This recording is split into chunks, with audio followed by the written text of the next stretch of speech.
Dalam nama Bapa dan Putra dan Roh Kudus. Amin. Tuhan bersamamu dan bersama rohmu. Pembacaan diambil dari Kisah Para Rasul bab 28 ayat 16 sampai 20, ayat 30 sampai 31. Setelah tiba di Roma, Paulus yang dalam tahanan diperbolehkan tinggal dalam rumah sendiri bersama-sama seorang prajurit yang mengawalnya.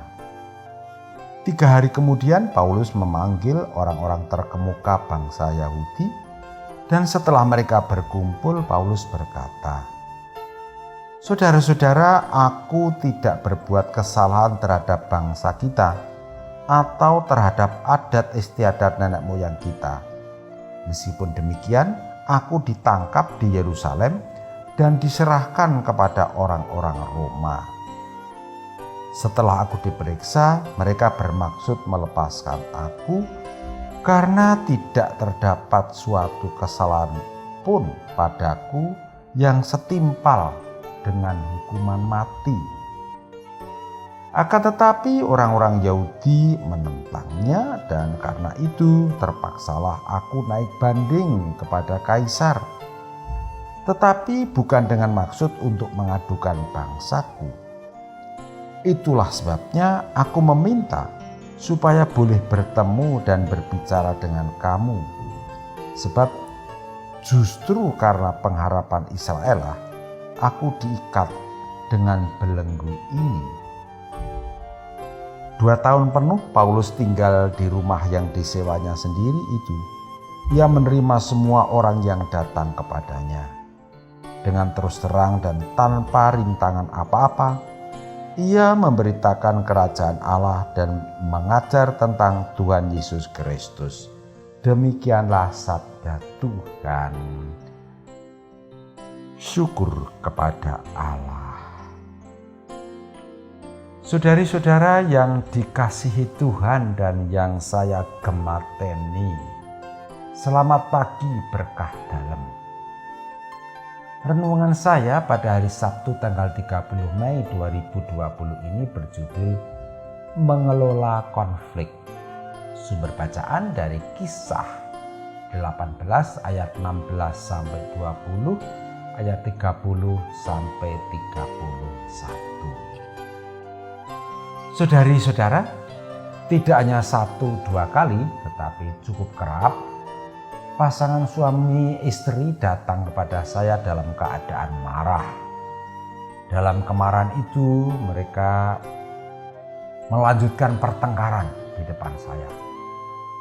Pola pertengkarannya hampir sama, yaitu suami merasa diri benar dan menganggap istrinya salah, dan sebaliknya. Biasanya saya membiarkan mereka tuduh-menuduh, serang-menyerang, lawan petengkarnya, dan membela diri dengan segala macam usaha. Harapannya agar saya mendapat informasi tentang akar permasalahannya. Sementara itu, tujuan debat mereka bukan mencari penjernihan masalah, tetapi mencari menang sendiri. Kalau sudah cukup, saya anggap cukup, biasanya saya mengajukan pertanyaan. "Ibu, apakah memang Bapak itu demikian?" Jawabnya dengan penuh semangat dan ditambah-tambahi lagi, "Benar Romo, memang dia itu bla bla bla bla bla bla." Pokoknya yang jelek-jelek. Ketika pertanyaan yang sama saya ajukan kepada suami, jawabannya dengan tekanan yang lebih mantap. "Benar sekali Romo, siapa atau yang bisa tahan hidup dengan orang macam ini?" Sekali lagi, "Ibu, benar. Bapak, benar. Betul? Ya. Yo wis. Lah kabeh wis bener, aku kon bener ke apane? Lah kalau semua sudah bener, saya harus membetulkan yang mana? Kan semuanya sudah betul dan benar. Ya enggak? Ya enggak?" Setelah sampai tahap itu mereka sadar bahwa mereka masing-masing punya salah. Terus akur, saling memaafkan. Tidak segampang itu. Lalu bagaimana? Mari kita belajar dari cara Paulus mengelola konflik. Paulus ditangkap karena perselisihan soal Yesus Kristus. Menurut orang Yahudi, Paulus itu pantas dihukum mati. Tetapi Paulus tahu tentang hukum pemerintahan Roma pada saat itu. Tidak ada alasan menurut hukum Roma untuk menghukum mati. Maka kemudian Paulus menjelaskan posisinya. Pertama, dia mencari kesamaan di antara mereka, yaitu nasionalisme yang harus dijaga. Itu kesamaan pertama. Dia menunjukkan rasa sayang pada bangsanya, tidak membenci dan tidak mendendam saudara sebangsanya. Kesamaan kedua adalah harapan Israel. Paulus menunjukkan bahwa sebagai bangsa Israel mereka mempunyai harapan yang sama, yaitu hadirnya seorang Mesias. Paulus tidak melanjutkan menajamkan perbedaan, tapi menunjukkan kesamaan. Itulah sebabnya dia tetap diterima dan terus bisa menjalankan pewartaan dengan damai. Mulai dari yang sama, menghindari ketajaman perbedaan, itulah strategi Paulus mengelola konflik. Yang dicari Paulus adalah win-win solution. Kembali kepada pasangan suami istri tadi, biasanya saya mengajak mereka kembali menemukan kesamaan cita-cita awal percintaan mereka sampai ke jenjang pernikahan.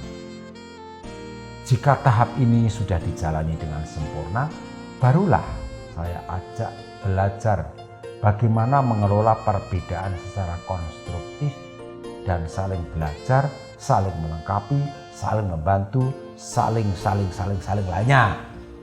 Saya tidak pintar melanjutkan. Wong saya tidak punya bojo kok. Sekedar gajah dibelangkoni, iso kojah ora iso ngelakoni. Dan yang lebih penting dari semuanya itu adalah doa. Tuhan telah memulai karya baik dalam diri mereka, yaitu mempertemukan mereka dan meneguhkan mereka dalam perkawinan, maka Tuhan pula yang akan memelihara mereka. Acara ditutup dengan saling mendoakan, dilanjutkan kesanggupan untuk terus saling mendoakan. Amin. Kemuliaan kepada Bapa dan Putra dan Roh Kudus, seperti pada permulaan, sekarang, selalu, dan sepanjang segala abad. Santa Maria Fatima, doakanlah kami. Dan semoga kita selalu mengalami berkat Allah yang Maha Kuasa, Bapa dan Putra dan Roh Kudus. Amin.